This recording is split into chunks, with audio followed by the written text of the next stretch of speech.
Greetings everyone, Lucian Wilson with the Freedom Alternative. So this is a broadcast, well, not really a broadcast, from Petra, Jordan. So as promised, I came all the way down here to climb a bajillion stairs all the way up here so we can see the desert from, well, upstairs.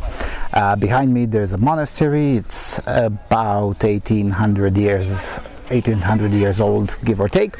And the only reason people climb all the way here is basically for the view, and also to well, have their shekels taken away, well, actually the dinars taken away for a very nice Bedouin tea. Now I've taken several hours of footage from all over this huge complex, which is essentially impossible to visit in one day, which is why I've booked 2 days, and even 2 days is not enough, but there's no way I'm gonna stay here for any day longer. So anyway, but until I get to edit that kind of footage, which is gonna happen, I don't know, maybe 20-30 days from now, after I come back to Romania. But until then, there are a few things that maybe I should mention right about now. First of all is that this part of the country seems to be the only part, or at least the part that likes a lot more to make money. So let me describe it in as few words as possible. In Amman, well, no, here is pretty much like this. Hello sir, what can I do for you to take your shekels away? Okay. In Amman, it's pretty much like, will someone please take my shekels? I mean, this is the best way I can describe the differences between southern Jordan, very close to Aqaba, because from here, from Petra, is only 100 kilometers to Aqaba, but 250 till the capital city. So this is how I can best describe the difference between northern side of the country, the more modern part, and the southern part, which is allegedly less modern, which is not really that true anymore. Although admittedly the local population that administers this part of this huge complex and the localities around it and whatnot, well, they are Jordanian citizens, but they're Bedouins, and that means they're not Arabs, and that means they're essentially a different people than the majority of the population.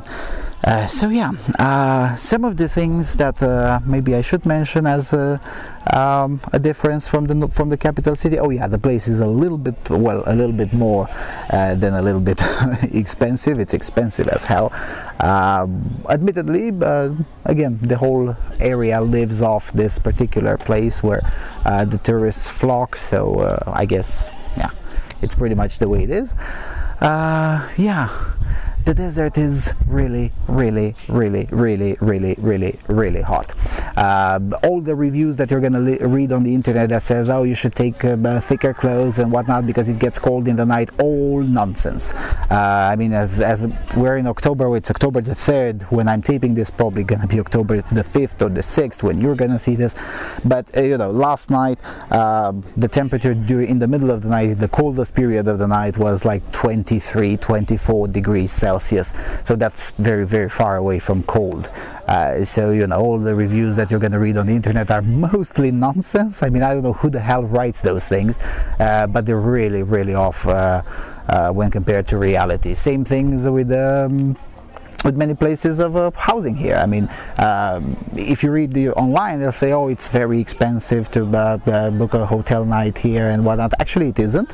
But the reason they say, the reason many people say that it is expensive is because, oh yeah, because they're very pretentious pricks. For instance, the establishment I spent the night on before, because again, this is second day in Petra, had a lot of bad reviews because, oh my god, they had some infiltration like 2 months ago or whatever, and the portion of the ceiling looked a little bit off, and because of that, well, it was rated as a very poor housing establishment. Well, yeah, but it's also like 4 times cheaper, and you're not coming to Petra to stay in the hotel room, you dumbasses. Anyway, other things that I should probably mention. Oh yeah, the whole religion thing is pretty much non-existent around here. I mean, yeah, sure, it is. It's definitely obvious that you're in the Arab world, but it's nowhere near as visible as I would have expected. Because again, in theory, this is allegedly a more traditional area. Well, I don't know where that traditional area is because I've been around the whole place. Of course, I videotaped everything. You're gonna see that in the coming weeks, but I don't know where it is. I genuinely don't know where it is. Yeah, some other things. Yeah, again, I'm gonna make a special video separate about Petra, but until then I probably should mention now that this whole place was built by so far the oldest capitalist people that I know. I mean, seriously, the original people who built this city hundreds of years before the Roman conquest, and obviously hundreds of years more before the Islamic era, were people that were concerned with the trade deficits and with inflation, and they had emissaries and they had the brokers to arrange the contracts. All of these concepts that modern day leftists regard them as something that you know, the evil white men invented. Well, yeah, the Nabateans had them about 3,000 years ago, which was funny when I learned about this, because I was like, yeah, I told you that there is no such thing as new ideas. We keep on saying this on Freedom Alternative. There are no new political ideas, and coming to this place and learning the history of this place is one way to find out that there really aren't that many new ideas in politics.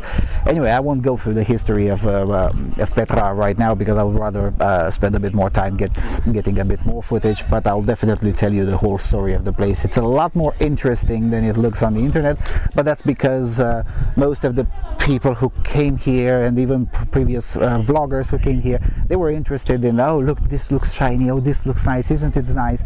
Whereas I was a little bit more interested in the politics of this place, both present but especially past politics of this place. One other aspect that I probably should mention is that although in theory this is considered an abandoned city, in reality it isn't. It still has about 3,000 inhabitants, give or take, who live here full time. Now the story of how that happened is a longer one, so I won't get into that one now.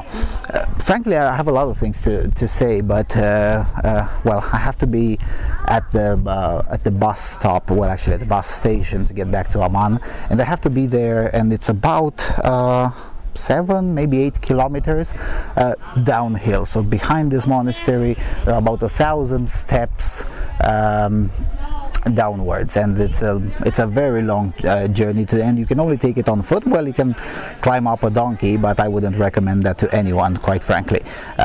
So yeah, sadly I can't sit around for more chatting. But nevertheless, if you're ever in Petra, try following the example that I gave you. Just get a lighter clothing. Don't take thick clothing. It's what you know, the travel websites recommend, to take thick clothing. They're all a bunch of liars, trust me, on this. And yeah, oh yeah, and buy an Arabic scarf. Seriously, I made the mistake of postponing that purchase. I'm gonna buy myself one when I get out of here, but I made the mistake of postponing it, and I suffered a lot on the stairs. It would have been a lot better to have a shaddig instead of a cap. So seriously, if you're coming, buy a scarf, or bring one with you if you can get one from wherever you're coming from, because it's going to be really helpful. Yeah, I guess that's it. Oh yeah, and of course I'm still alive. Seriously, it's not no danger. It's quite okay, and I know I sound like a broken record when I say this, but there are a few reasons for which I'm saying this. Anyway, I think that's pretty much it. Again, I would rather stay here and make a 50-minute long video to explain a lot of the things that I've learned, but there's no time, and you know, I still want to make it out of here and get back to the capital city. The next day, tomorrow when I'm taping this, who knows, I'm hoping that I'll be able to publish this somewhere during the middle of the night, but maybe I won't. But October 4 is going to be my only day off in this tour. On October 4th, I'm not taking my cameras out with me. I'm just going to have a shisha in a very traditional Arab tavern, and fuck this everything. It's been a lot of work already.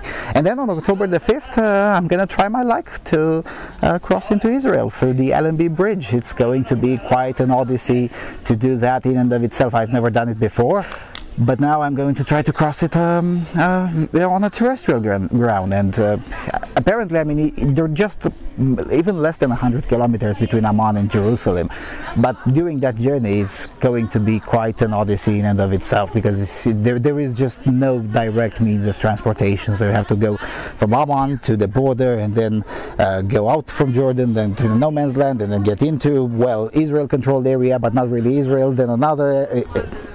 It's gonna be a mess, but we'll cross that, literally we'll cross that bridge when we get to it, and of course I'll be telling you the story of how that happened. So yeah, everything else is going just fine. Please give shekels, seriously give shekels. This turns out to be quite expensive. Again, I kind of expected this. The Middle East is an expensive place for various reasons, so I will get into that again once I get back to Romania. So yeah, with all of that being said, thank you all for watching, and I'll see you around here. Cheers.